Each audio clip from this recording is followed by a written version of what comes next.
hermano, hermana. Hermano, hermana. Muy bien. Y bueno, ya sé que extrañaron a la pastora. Más vale la sinceridad de la hermana. Así es, dice.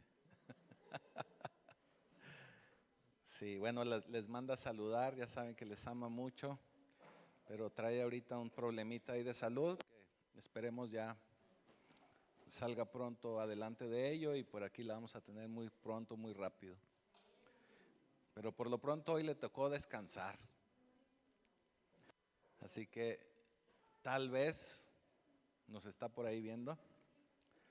Y bueno, vamos a dar inicio. Eso quiere decir que hoy los voy a dejar ir temprano. Yo quiero hablarle de algo que yo menciono constantemente, pero que el Señor ponía en mi corazón que nuevamente le diéramos o le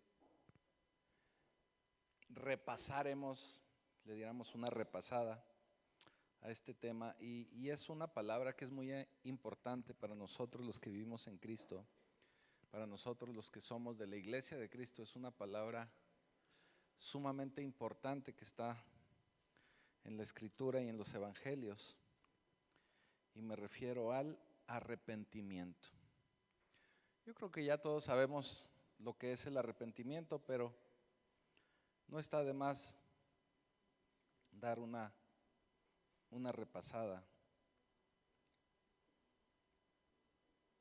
Y vamos a iniciar leyendo un pasaje que se encuentra en Ezequiel. Ezequiel capítulo 18. ¿Y por qué lo quiero llevar a Ezequiel? Para que nos podamos dar cuenta que el arrepentimiento no es únicamente del Nuevo Testamento para acá, sino es algo que el Señor siempre ha estado en su corazón, que siempre ha buscado de su pueblo, que siempre ha solicitado de sus hijos. Y vamos a Ezequiel capítulo 18, vamos a iniciar leyendo el versículo 24. Usted lo sabe que el pueblo de Israel, a través de su historia, vemos cómo se ponían rebeldes, se apartaban del Señor. Luego el Señor mandaba un profeta, un juez, y los hacía otra vez volver al camino. Y pasaban una generación, 2 generaciones, 3 generaciones, y se volvían a apartar. Y esto normalmente sucedía porque no se le daba continuidad a sus generaciones, hablándoles de las maravillas de Dios, o se acostumbraban a tener el favor de Dios con ellos. Se acostumbraban tanto a su presencia que empezaban a apartarse. Y dice así, Ezequiel 18:24: Mas si el justo se apartare de su justicia y cometiere maldad e hiciere conforme a todas las abominaciones que el impío hizo, ¿vivirá él?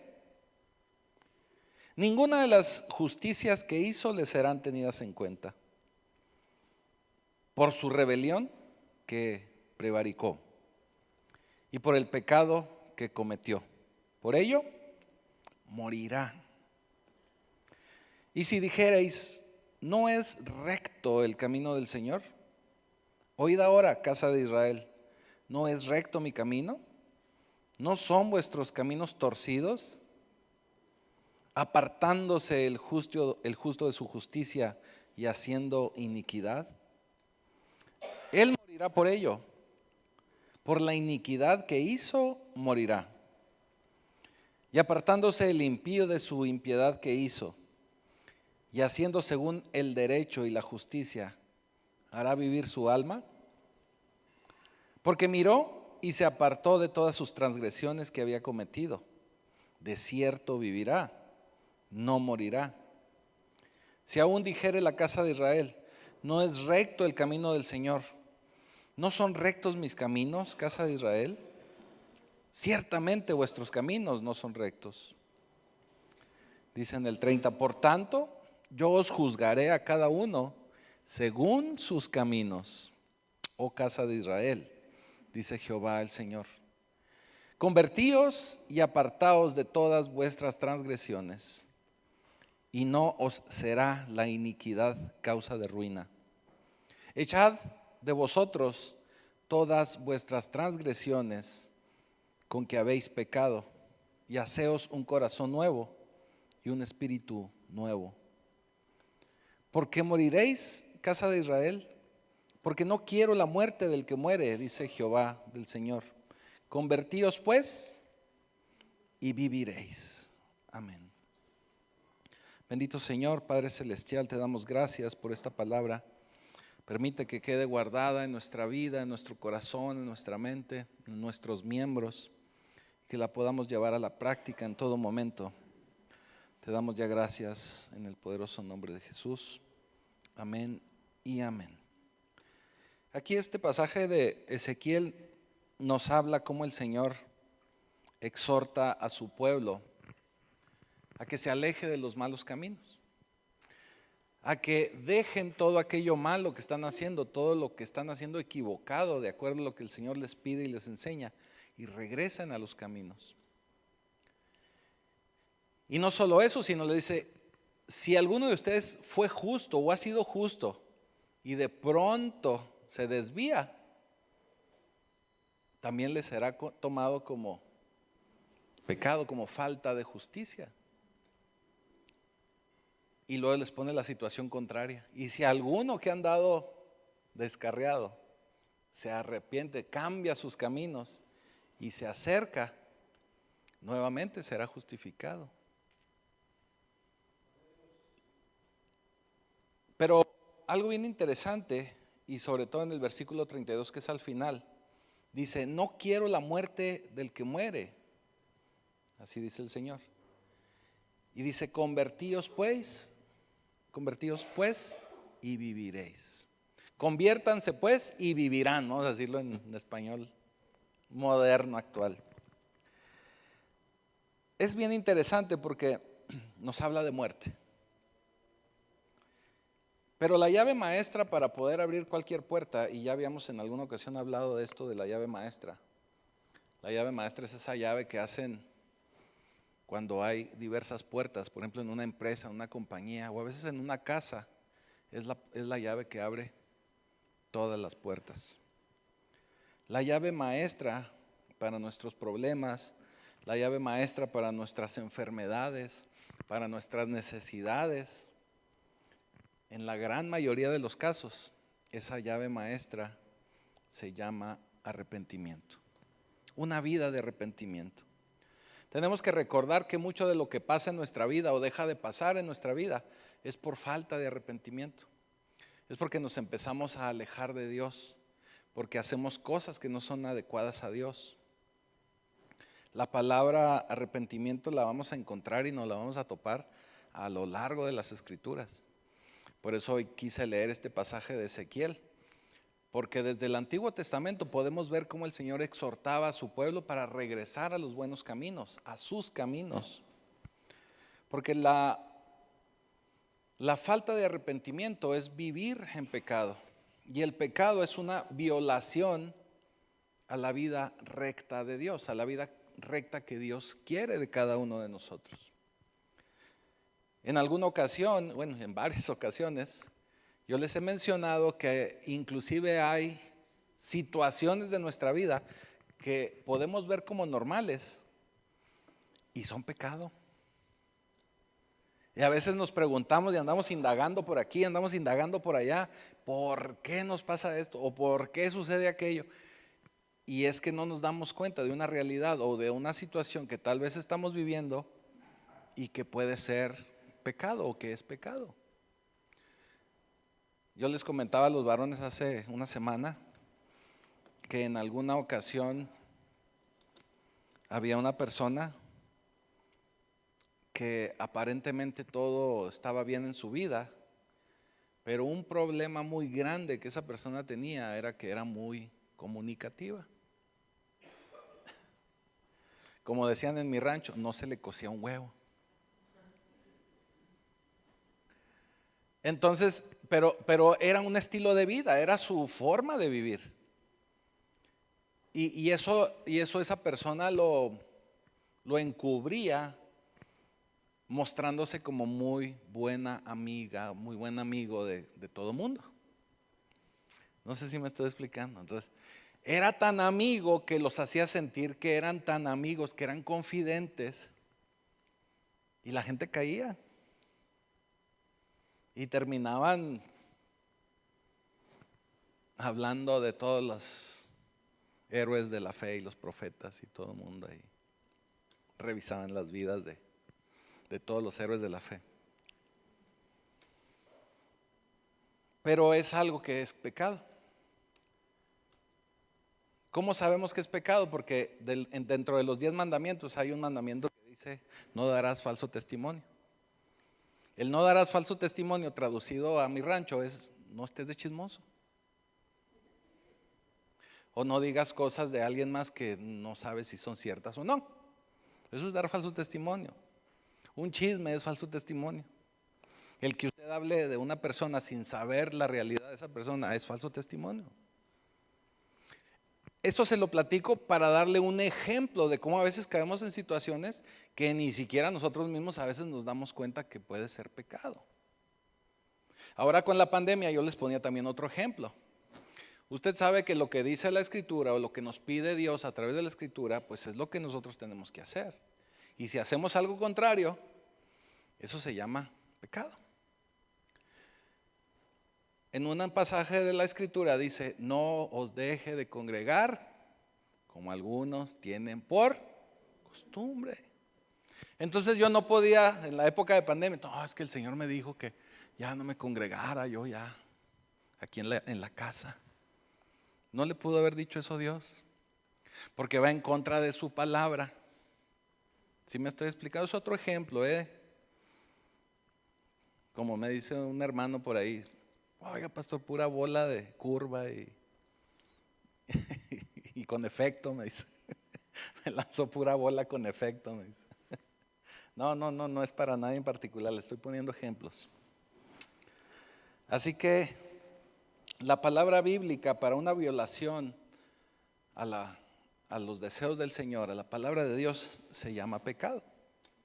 Nos hemos acostumbrado a atenuarlo, así como aquí en México para atenuar cosas hablamos en diminutivo. ¿Sí se ha fijado? Ay, es que la casita, ay, es que todo decimos en chiquito para que no se oiga feo. Ay, es que el pecadito, ay, es que el errorcito. Pero la palabra bíblica para algo equivocado es pecado. No se le llama error, no se le llama equivocación, es pecado. Y Dios no convive con el pecado. Es algo similar a como cuando nosotros se nos junta la basura ahí en la casa y tenemos que sacar la basura porque huele mal. Nosotros no podemos vivir con la basura. Así Dios no puede vivir con el pecado. Si seguimos viviendo con la basura, se nos va a llenar de bichos. Y hablando en lo espiritual, que se nos llene de bichos, se nos llena de demonios.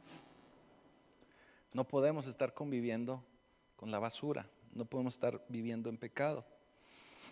Por eso en hospitales, en algunos lugares, se tiene que vivir libre de bacterias para no tener contaminación. Así que para nosotros poder tener una buena relación con Dios, necesitamos atender nuestros problemas de pecado.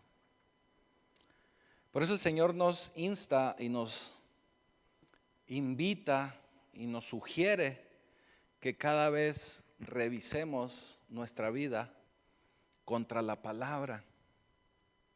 ¿Cómo es contra la palabra? Dice Santiago que nos veamos a la palabra como a un espejo con cara descubierta. Porque a la luz de la palabra ahí podemos decir: ahí dice que no debo de llegar tarde al servicio. No se crea, no dice eso. Entonces, tengo que corregir esta parte. Y dice que no debo estar tomando café cuando el pastor esté predicando. Entonces es algo que voy a corregir. ¿Sí me estoy explicando? No se crea eso, eso no dice. Nada más le estoy poniendo ejemplos para que me lo pueda entender. Entonces el Señor busca que cada día nosotros nos enfrentemos, nos confrontemos con su palabra para corregir nuestra vida y nuestras situaciones. Porque cuando nosotros estamos en pecado, y por eso le hacía alusión al versículo 32 de Ezequiel 18 que leímos, que el Señor ahí nos habla de muerte. Y Pablo en Romanos 6:23 nos vuelve a hablar de muerte. Y es un versículo que usted muy probablemente ya se sabe de memoria. Dice, porque la paga del pecado es muerte, mas la dádiva de Dios es vida eterna en Cristo Jesús, Señor nuestro. Ahorita le decía de Santiago, y Santiago 1:15 nos dice, entonces la concupiscencia, después que ha concebido, da a luz el pecado. Y el pecado, siendo consumado, da a luz la muerte. Este versículo es bien poderoso porque nos habla de la realidad del ser humano. La concupiscencia, y yo les explicaba a los varones la semana pasada, la concupiscencia es su pata de palo. Eso se llama concupiscencia. ¿Qué quiere decir? Que si para mí, vamos a suponer que yo estoy a dieta, pero yo no me resisto a un pan de dulce. Y si yo veo una esponja, un pan de dulce, me lo voy a comer. Esa es mi concupiscencia. ¿Sí me estoy explicando? Esa es mi pata de palo. Es como cuando la gente dice, a mí me pueden envenenar con un tamal, porque yo no le digo que no al tamal. Esa es su concupiscencia. Habrá gente que su concupiscencia es el chisme, habrá gente que su concupiscencia son las mujeres, habrá gente que su concupiscencia es el alcohol, las drogas, póngale el nombre que quiera. Esa es una concupiscencia, es una inclinación al pecado. Esa es una inclinación, o sea, algo que nos mueve. Y luego dice, después que ha concebido, o sea, cuando la concupiscencia ya nos jaló, entonces muy probablemente ya concibió. Y luego dice, da a luz al pecado. ¿Cuándo da a luz al pecado? Cuando caemos. Cuando caemos. Y si caemos en el pecado, dice, el pecado siendo consumado, da a luz la muerte. Hay algo bien interesante aquí con el pecado siendo consumado, porque normalmente pensamos que el pecado es hasta que lo hacemos completamente. Pero el Señor Jesús nos enseña, y Él pone la vara todavía más alta, que ya desde que nosotros en nuestra mente estamos pensando en consumar ese pecado, en hacer ese pecado, ya desde ahí está pecando. Es tema para otra prédica completa, pero ya desde ahí el Señor nos enseña esa parte. Pero lo que tenemos que ver hoy es que si pecamos, caemos en muerte. Oseas 14:1 dice, vuelve, oh Israel, a Jehová tu Dios, porque por tu pecado has caído. Algo similar a lo que nos dice Santiago. Quiere decir que el pecado está sujeto a la muerte. Y la muerte nos habla de separación. ¿Y por qué le digo de separación? Porque cuando nosotros pecamos, caemos en muerte, pero no quiere decir que caemos en una muerte física. Lo que sucede es una separación de Dios, porque Dios no convive con el pecado y Dios inmediatamente se aparta. En el caso nuestro, como Iglesia de Cristo, se aparta de nosotros el Espíritu Santo. No quiere decir que no vaya a regresar, pero en ese momento dice, ay, aquí no, y se separa. Hay una separación. Cuando una persona está en un ataúd, no es que haya dejado de existir, sino que su alma y espíritu se separaron del cuerpo. Es una separación. Entonces por eso lo vemos como muerte. Que de hecho parte de eso lo vamos a ver el domingo, no se lo pierdan. El domingo seguimos con la serie de profecía. Pero el tema que vamos a hablar el domingo es el arrebatamiento, así que no se lo pierdan. El domingo vamos a hablar de eso. Cuando Adán cae en pecado, no me oigo así como que en un bote muy fuerte, ¿no? Cuando Adán cae en pecado, él muere espiritualmente. Porque podemos ver que Adán seguía viviendo. Y no solo seguía viviendo, sino que tuvo hijos. Pero espiritualmente murió. No murió físicamente, sino espiritualmente. Y además la palabra de Dios nos dice que aparte de que murió espiritualmente, sintió miedo. Eso nos habla de que al morir espiritualmente, también muere emocionalmente. También hay una separación de Dios. Mucha gente que llega a las etapas del suicidio lo hace porque se sienten tan vacíos que hay una muerte emocional. Hay una separación. Hay una muerte de relación. En muchas ocasiones, a veces hay matrimonios que empiezan a morir en su relación. Hay una separación y termina muriendo el matrimonio. O sea, ¿se da cuenta cómo la separación, cualquier tipo de separación trae muerte? Cuando hay deudas y que esas deudas se empiezan a divorciar de nuestra cartera porque no alcanzamos a pagarlas, hay una muerte económica. O sea, todo lo que genera una separación ilegítima, trae muerte.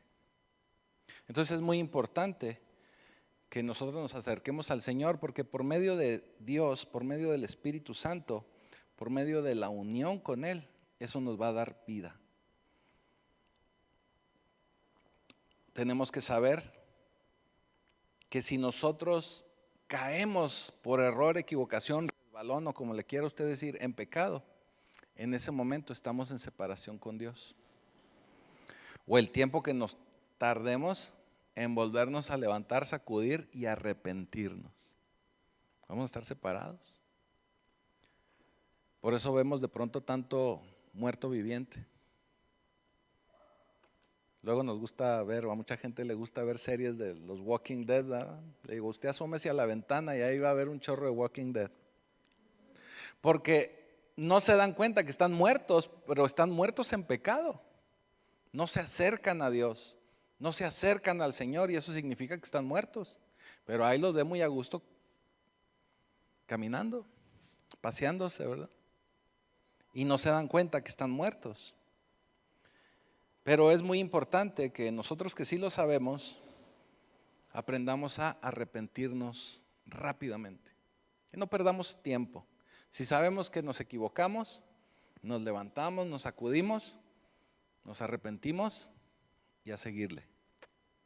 Adelante.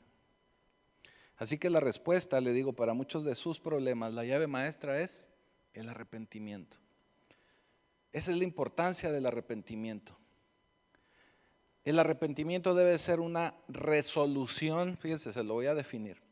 Debe de ser una resolución interna determinada a cambiar de su pecado. Otra vez se lo voy a decir, porque hay gente que anota. El arrepentimiento debe ser una resolución interna determinada a cambiar de su pecado. ¿Qué quiere decir? Que usted tome la decisión de cambiar. Que usted está decidiendo desde su interior, desde lo más profundo de su ser, en que necesita cambiar. Que usted diga, chin, ya no quiero estar batallando con esto. Hoy voy a cambiar, prepararé mis maletas. ¿Y qué dice la salmista? Es decidirse a que va a cambiar. Eso es arrepentimiento. Porque el pecado trae ruptura y el arrepentimiento es volvernos otra vez a unir. Si el pecado separa, el arrepentimiento une. Entonces, algo bien importante que debemos saber es que mientras no haya arrepentimiento, fíjese, si hay una separación es como si se abriera el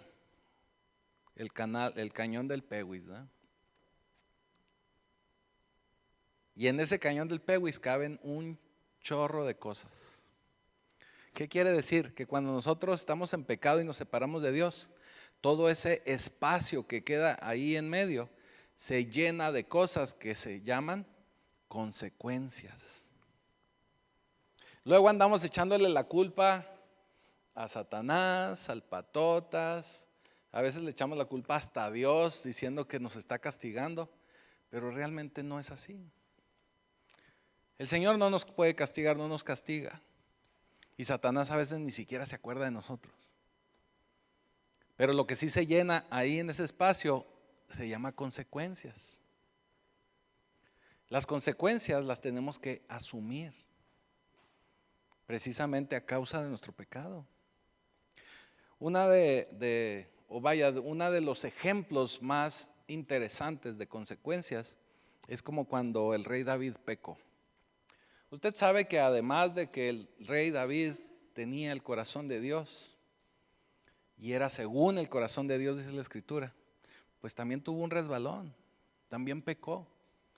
Y ese pecado lo llevó a cometer no solamente adulterio, sino asesinato. Ciertamente el Señor lo perdonó, y lo vemos ahí en las Escrituras, que el Señor lo perdonó, pero no le quitó las consecuencias. Y las consecuencias, él mismo las declaró. Cuando va el profeta y le platica por medio de una metáfora todo lo que él había hecho en pecado, y él dice, pues que le pague 4 tantos, ¿verdad? ¿O cuánto le dice? Que le pague. Y así pagó el rey David sus consecuencias. Perdió el hijo de su pecado y perdió otros tantos hijos más. Eso se llama consecuencias. Aún y que Dios lo perdonó, pagó consecuencias. Así que Dios no nos castiga, ni mucho menos, pero sí permite que sucedan las consecuencias. Porque Él nos quita el pecado, pero las consecuencias no. Cuando Juan el Bautista predicaba ahí en el desierto y que comía chapulines y langostas y se alimentaba de insectos y se vestía con pieles de animales, que no se bañaba 3 veces al día, que cada vez que pienso en Juan el Bautista me lo imagino, híjole, ¿a qué olería el cuate ese? ¿A león? No, hombre, quién sabe. ¿Mande? A un león. Pues se han dado ahí cerquita de alguno, ¿verdad? Pero no, se lo digo honestamente, es algo que cada vez que hablo de Juan el Bautista me lo imagino así vestido con pieles en el sol, sudando, y digo, híjole, ¿a qué olería este cuate? Es como cuando ve películas de vaqueros o de los soldados romanos, nunca le han venido ese tipo de pensamientos. Híjole, ¿cómo le harían? ¿Cómo se bañaban? O sea, no había desodorantes, ¿no? Sí me estoy explicando, o sea, eran condiciones bien diferentes. Bueno, es algo que a mí me pasa, yo creo nada más, ¿verdad? Usted disculpe. Pero cuando pienso en Juan el Bautista me sucede eso, ¿verdad? Viene eso a mi mente. Cuando él está predicando ahí en el Jordán, le dice a la gente, arrepiéntanse. Era su predicación más poderosa. Arrepiéntanse, porque el reino de los cielos está cerca. Porque el reino de los cielos está cerca. Entonces, para nosotros, como iglesia de Cristo, como seguidores, discípulos de Jesús, pues es algo básico que tenemos que hacer, arrepentirnos. Ciertamente para el que hoy estemos aquí y sigamos aprendiendo del Señor y sigamos siendo sus discípulos, eso quiere decir que hubo un momento en que nos arrepentimos. Pero el arrepentimiento tiene que ser no solamente un evento, sino el arrepentimiento tiene que ser un estilo de vida. Porque a veces decimos o hacemos cosas que lastimamos gente o ofendemos gente. O hacemos cosas que son inadecuadas de acuerdo a los ojos de Dios. Entonces esto tiene que ser de todos los días. Quiere decir que usted se tiene que arrepentir más veces que las que usted acostumbre a bañarse. Hablando ahorita, agarrando de ejemplo otra vez lo del baño. O sea que si usted se baña todos los días, también hay que arrepentirse todos los días o hasta más, hasta 2 o 3 veces al día.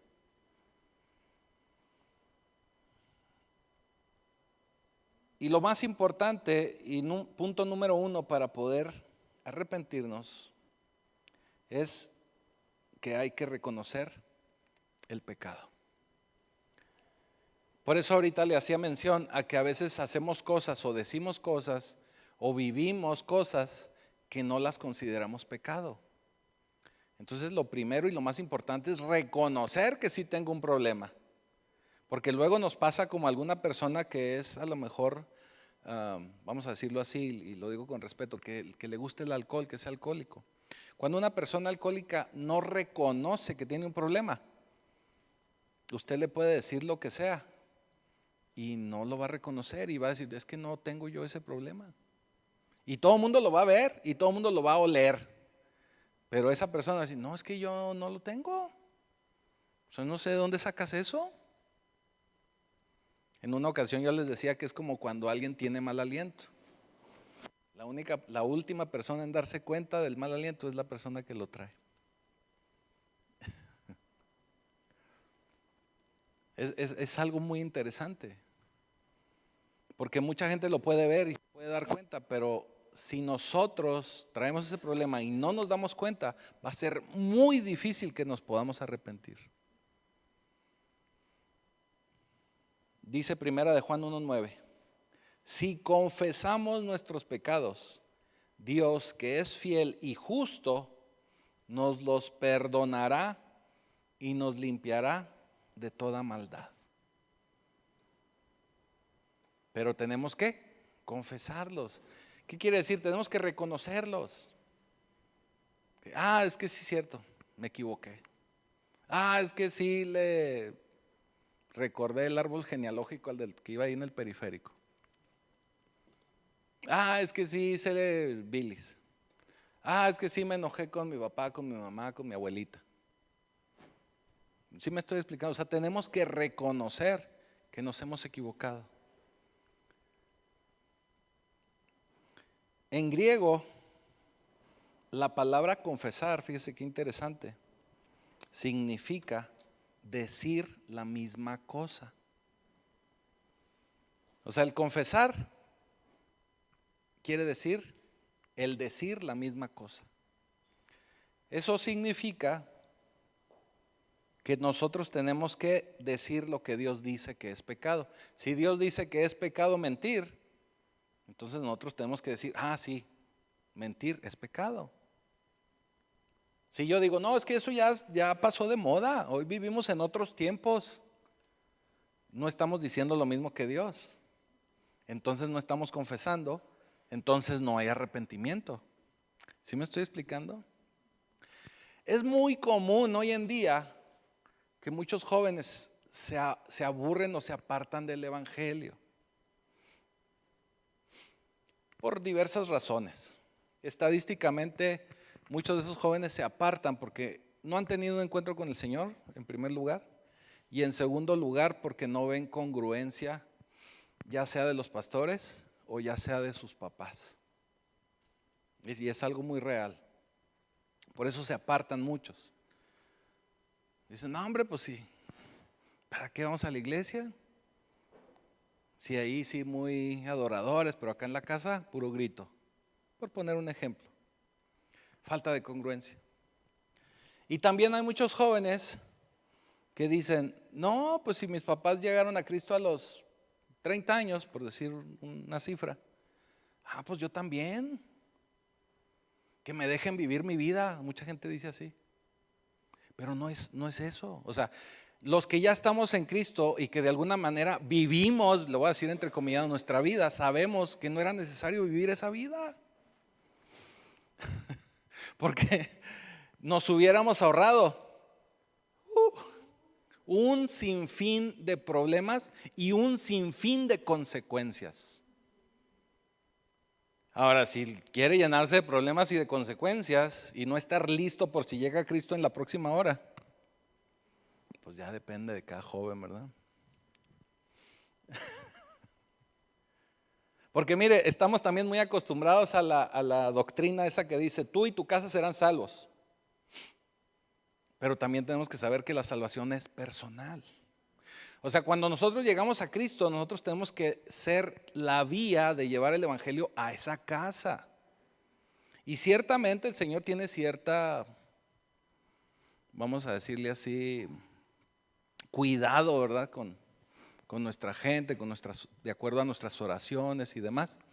Pero la salvación es personal. Y lo podemos ver con ejemplos bíblicos.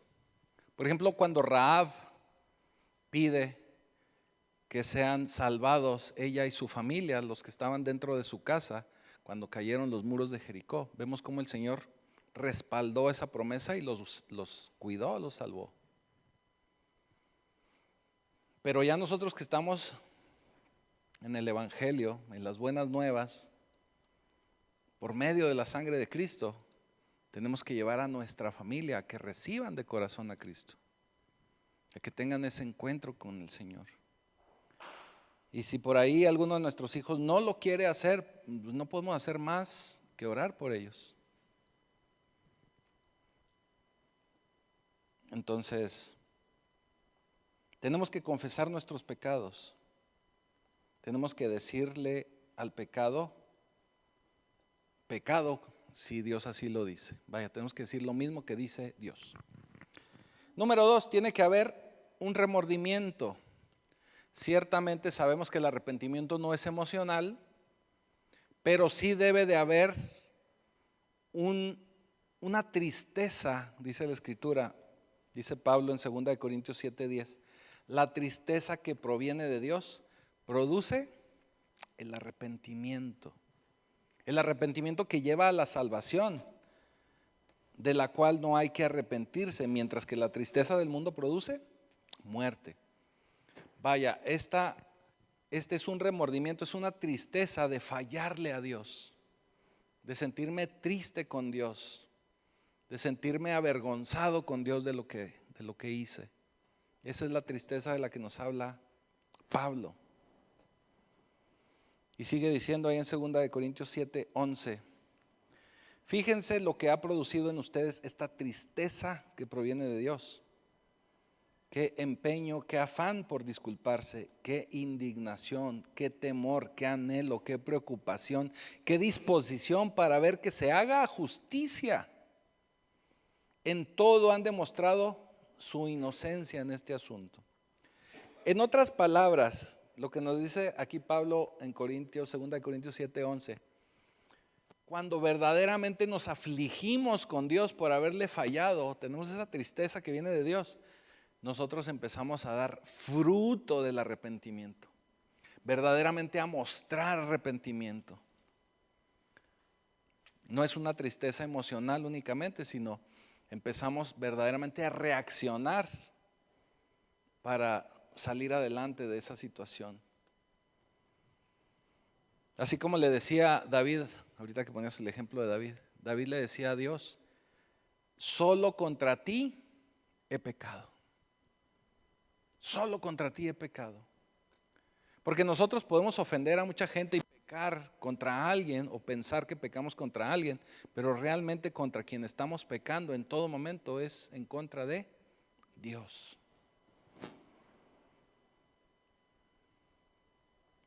Así que tenemos que tomar la decisión de corregir. Es muy importante que demos fruto. Porque mucha gente puede decir, ¿cómo me pudo? Estoy arrepentido. Pero tiene que mostrar que está arrepentido. Lo tiene que demostrar. Y no quiere decir que nos quedemos sentados esperando, a ver, muéstramelo, a ver, dime. No, sino que, ok, está bien. Pero tenemos que confiar en que a medida que vamos caminando, tenemos que ver ese arrepentimiento. Por eso a veces vemos gente, y por eso yo insisto, y vuelvo a decírselo así, yo insisto en que seamos más observadores, que aprendamos a tener un poquito más de discernimiento en observar cuando la gente dice que es cristiano, ver si verdaderamente sí es. Ahora, ¿qué va a hacer usted? Pues no, tal vez no haga nada, pero va a estar prevenido, tal vez de alguna situación desagradable, o tal vez de alguna sorpresa, o tal vez de alguna decepción. ¿Sí me estoy explicando? Y la manera bien sencilla de verla es ver esa persona cómo convive, cómo habla, cómo trata a su esposa, a sus hijos. A veces mucha gente, usted lo puede observar, cuando ve una persona en un restaurancito, en una cafetería, tan solo con la forma en que tratan a los dependientes, también a veces usted ahí lo puede ver. Ahí lo puede ver. Porque hay gente muy, ¿cómo se podría decir? Sí, muy déspota, que hablan fuerte, que hablan rudo, orgullosos, arrogantes, mandones, ¿verdad? De esos que dicen, no, es que yo no me dejo. No, pues es que no se deje, o sea, pero eso no evita que usted sea amable. Entonces, hay muchas formas en que usted puede observar cómo una persona da fruto. El fruto tiene que ser visible. El fruto puede ser de diferentes formas, de diferentes tipos, pero tiene que ser visible. Se tiene que hacer algo que demuestre que está haciendo la diferencia, que está haciendo algo diferente por el cambio, por cambiar. Es más que la emoción. Se me viene a la mente como, hay mucha gente que quiere trabajar o que anda buscando trabajo. Pero si esa persona, cuando consigue trabajo, no hace lo mejor en el trabajo, o no se esfuerza en el trabajo, entonces no está demostrando que quiere trabajar. ¿Sí me estoy explicando? O todavía más fácil de ver, hay gente que quiere trabajar pero no manda currículums, vamos a decir, no pone solicitudes, no sale a buscar trabajo. Digo, ya no se acostumbra a salir así como salíamos antes los de mi generación, pero por lo menos mandar correos, mandar un mensaje, mandar un email. ¿Sí me estoy explicando? Queremos hacer cosas, pero no nos esforzamos. Cuando nosotros nos arrepentimos, tenemos que hacerlo, tenemos que hacer el arrepentimiento, mostrar el fruto. Debemos mostrar que sí verdaderamente estamos arrepentidos. Y cuando verdaderamente nosotros nos arrepentimos, el Señor no se tarda en regresar. El Señor nos está esperando ahí con los brazos abiertos. Él quiere que estemos en esa relación con Él. Él está esperando que vayamos a Él. Y siguiendo con los ejemplos del Antiguo Testamento, mire lo que dice Zacarías 1:3. Zacarías 1:3. Por lo tanto, dice, adviértele al pueblo que así dice el Señor Todopoderoso. Vuélvanse a mí y yo me volveré a ustedes, afirma el Señor. Y luego dice en el 4, no sean como sus antepasados, no sean cabezones, en otras palabras. A quienes les proclamaron los profetas de antaño, que así dice el Señor, vuélvanse de su mala conducta y de sus malas prácticas, porque ellos no me obedecieron ni me prestaron atención, afirma el Señor.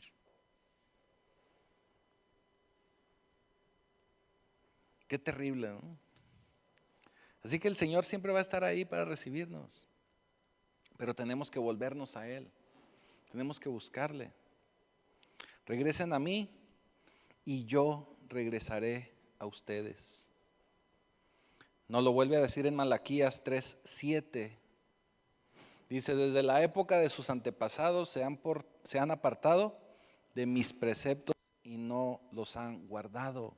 O sea, no han hecho mi ley, no han cumplido mi ley.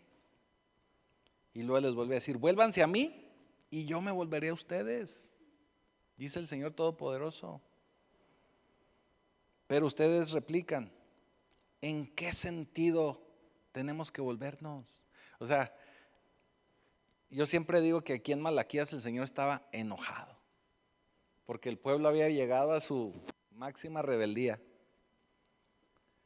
Y si vemos este pasaje de Malaquías 3:7, nos podemos dar cuenta que el pueblo, con esas preguntas que le hacían, ¿en qué sentido tenemos que volver? O sea, ni siquiera entendían que estaban ofendiendo a Dios. Por eso yo ahorita les hacía hincapié que tenemos que reconocer nuestro pecado. Si no nos damos cuenta que estamos regándola, no lo vamos a corregir. Si seguimos ensimismados en nuestros asuntos, nuestros problemas, no lo vamos a corregir. Si nadie se acerca y nos dice, oye, ¿sabes qué? Traes mal aliento. No nos vamos a lavar los dientes. O sea, tenemos que corregir. Quiero volver a ustedes, pero ustedes se siguen muriendo, dice el Señor. Muriendo espiritualmente, ¿verdad? Ya lo veíamos ahorita. Y se mueren porque no quieren enfrentar su pecado. Mire, hay muchas ocasiones que la gente está verdaderamente emproblemada en pecado y no se dan cuenta. Todo el mundo los ve y se dan cuenta, pero ellos no. En una ocasión yo les ponía el ejemplo a los de mi generación. Antes, bueno, no he visto las trocas muy modernas, pero las trocas de antes y muchos carros tenían los asientos así de banca, o sea, corrido. O sea, no había espacio en medio. Ahora se usan mucho los asientos así de piloto y copiloto. Pero en mis tiempos todos los carros eran así de banca corrida. ¿Verdad, hermano Juan? ¿Usted sí le tocaron de esos? Allá en Valsequillo sí había así. Hey. Ándale, a eso iba. Entonces cuando andaba una parejita de novios o un matrimonio recién casado, cosas así, iba el varón manejando y la mujer siempre iba aquí enseguida, ahí montada en medio, ¿verdad? Y usted las veía ahí muy seguidas, así comúnmente. Se llegaban a pelear o tenían problemas y la mujer allá sentada junto a la puerta. Entonces usted los veía pasar, siempre van juntos, ahora han de traer problemas. ¿Sí me estoy explicando? Siempre va a haber algo que nos muestre que traen problemas. Se va a notar. Pero si nosotros no lo reconocemos, pues el problema va a seguir ahí. Entonces en nosotros está el poder hacer el cambio. Hay un pasaje en Santiago donde la gente estaba preocupada porque no recibían lo que ellos oraban, lo que ellos pedían a Dios. Y Santiago les responde y les dice Santiago en Santiago 4:7. Así que sométanse a Dios, resistan al diablo y él huirá de ustedes. Acérquense a Dios y él se acercará a ustedes. Lo mismo que acabamos de leer en el Antiguo Testamento, lo mismo que Dios quiere. ¿Se acuerda cuando les hablaba y les predicaba de la voluntad condicionante y la voluntad incondicionante de Dios? La voluntad de Dios es que nos acerquemos a Él, pero es una voluntad condicionada, porque depende de nosotros que nos acerquemos a Él. Si fuera una condición o una voluntad incondicional, como la rola del salmista del sol, Él nos tendría ahí pegados con Él. Pero como nos dio libre albedrío, Él quiere que nosotros tomemos la decisión de acercarnos. Entonces, es una voluntad condicionada a que nosotros lo querramos hacer, a que nosotros lo reconozcamos. Sigue diciendo Santiago 4:8, acérquense a Dios y Él se acercará a ustedes. Pecadores, límpiense las manos. Y yo diría los pies y la cara y todo. Porque dice la Escritura que el que sea limpio, límpiese más. Y yo, en la versión mía, Pedro Tarango, del 68, dice, tállese bien. Límpiese más y tállese bien. Dice, límpiense las manos, ustedes los inconstantes. Dice qué importante es la constancia para Dios. Ustedes los inconstantes, purifiquen su corazón. O sea, defínanse. O sea, ya dejen de andar yendo y viniendo. O sea, péguense al Señor. Y luego sigue diciendo, porque no terminó ahí. Reconozcan sus miserias. Lloren y lamentense, que su risa se convierta en llanto y su alegría en tristeza. Pero está hablando de esa tristeza de Dios, o sea, que verdaderamente nos importe haberle fallado a Dios, que nos duela haberle fallado a Dios. Así que el Señor nos está hablando en serio. O sea, Él no está jugando a ser Dios, ni el diablo juega a ser diablo. Nosotros tenemos que hacer las cosas en serio. Y si no lo hacemos, pues vamos a enfrentar consecuencias. Así que el arrepentimiento tiene que ser un estilo de vida. Ya lo voy a dejar ir, no se me estrese, porque hoy es noche de molletes, ¿verdad? Cuando usted se arrepiente, usted permite que Dios intervenga en su vida, que Dios revierta, que Dios elimine, que Dios cancele circunstancias, situaciones, problemas, enfermedades. Él puede ayudarnos a todo, a hacer todo, pero nosotros tenemos que arrepentirnos y acercarnos a Él. Así que si usted quiere que Dios intervenga en sus finanzas, acérquese a Él, arrepiéntase. Si quiere que intervenga en sus circunstancias emocionales, acérquese. Si quiere que intervenga en sus problemas de salud, acérquese, arrepiéntase. En lo espiritual, arrepiéntase. Y si se da cuenta, para cualquier situación que usted tiene, es la misma llave, arrepentimiento. Es la llave maestra. Arrepiéntanse. Fíjese, en el libro de los Hechos, Lucas nos vuelve, acuérdese que Lucas escribe el libro de los Hechos. Hechos 3:19 nos vuelve a decir aquí el Señor. Por tanto, para que sean borrados sus pecados, arrepiéntanse y vuélvanse a Dios. No lo vuelve a decir. Cuando el Señor nos lo dice varias veces, en varios pasajes, de varias maneras, es que es importante. Porque antes no había marcatextos, entonces la única forma en que el Señor nos lo podía resaltar era diciéndonos varias veces. Varias veces. Acérquense y regresen y así tendrán descanso.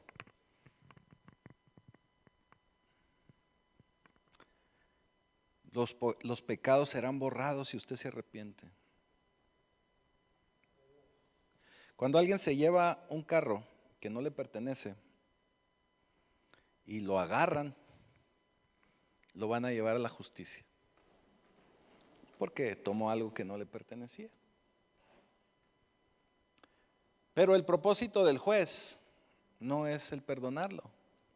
El propósito del juez es ejercer justicia. El propósito del juez es decidir si es culpable o es inocente. Así que judicialmente todos y cada uno de nosotros somos culpables porque hemos violado la ley. Todos hemos violado la ley de Dios en algún momento, en alguna situación, en alguna circunstancia. Pero por medio de Cristo, por medio de su sangre, todos somos inocentes. Todos hemos sido perdonados. Pero ¿qué tal si el carro que usted se robó, bueno, no usted, la persona que se lo robó, era el carro del juez? Ahí ya no solamente era una cuestión de justicia, ¿verdad? Ahí, de venganza. Ahí, además de ejercer justicia, el juez tendría que ejercer y trabajar en un perdón personal.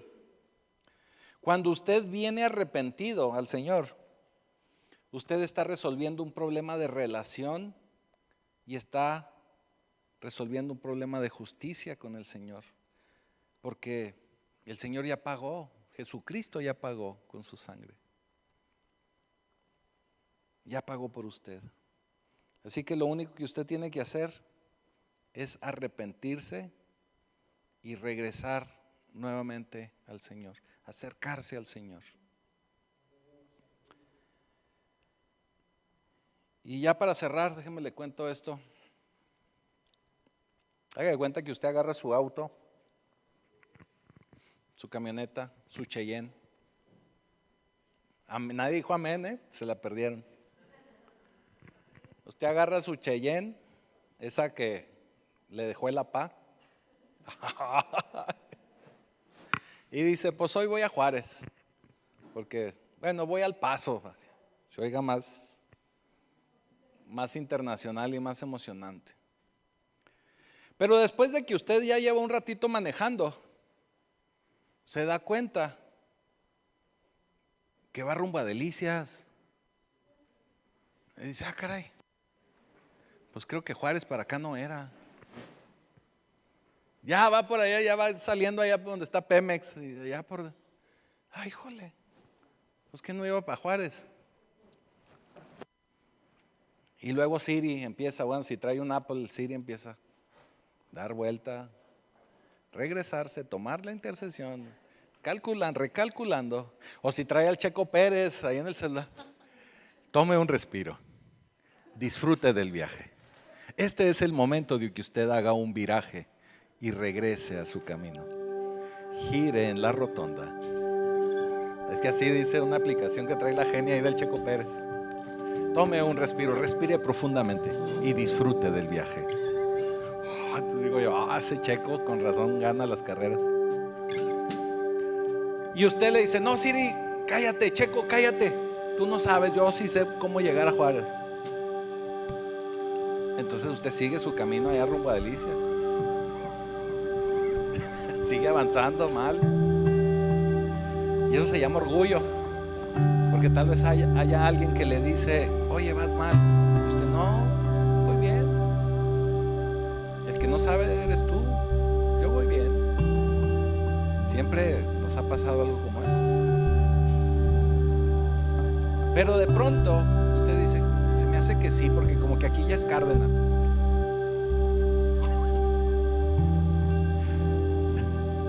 Ya iba muy allá. Y se sale ahí a un descanso. El salirse ahí de la carretera y no seguir avanzando, esa no es la solución.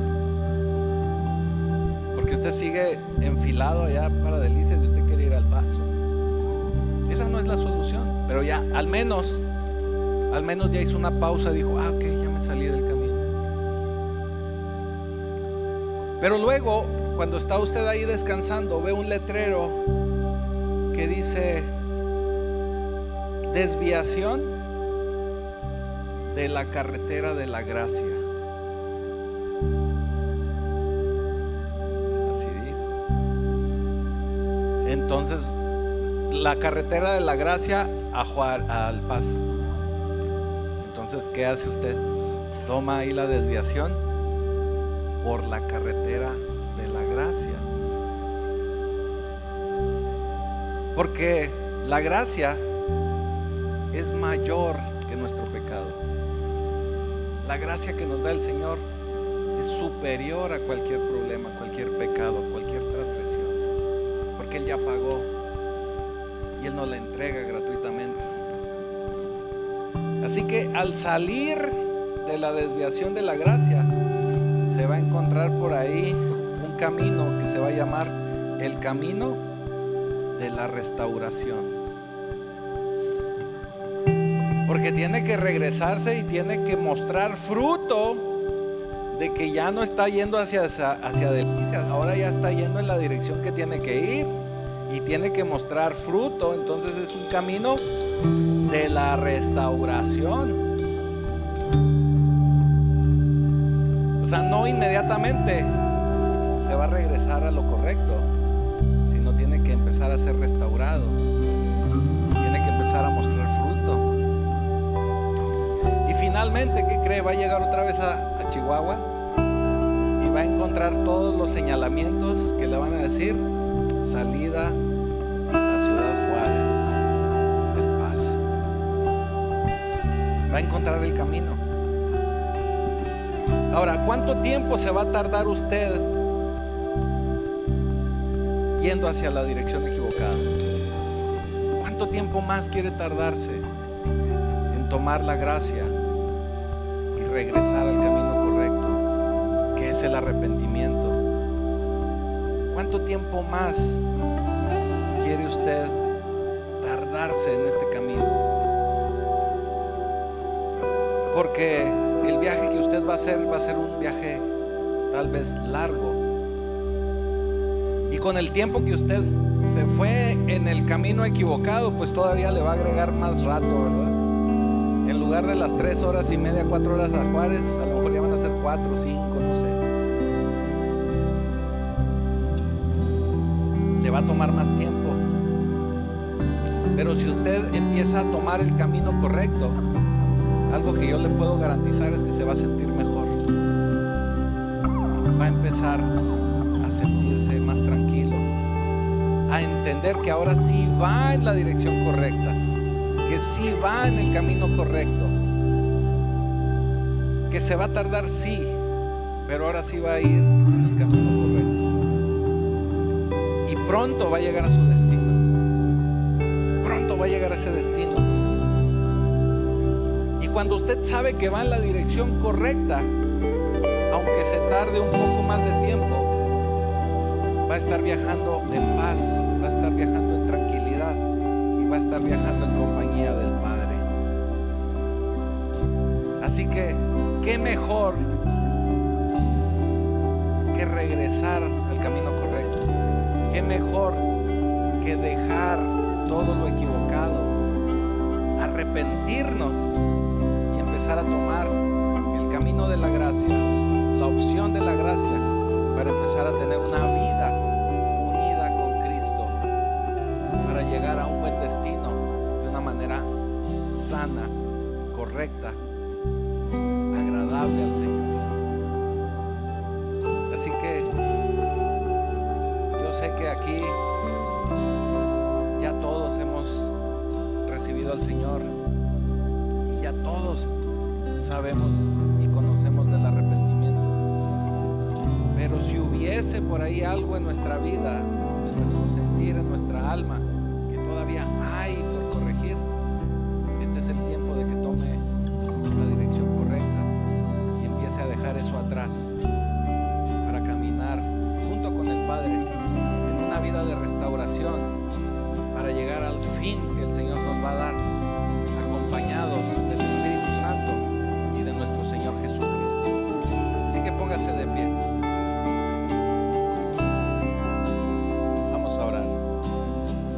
Bendito Señor, bendito Padre Celestial, te damos gracias, Señor, porque sabemos que por medio de ti, de tu amor, de tu sacrificio en la cruz y de nuestro arrepentimiento, tú nos das una nueva vida, una vida por medio de tu gracia, una vida de bendición, una vida llena de tu amor, una vida llena de cosas gloriosas que tú tienes preparadas para cada uno de nosotros.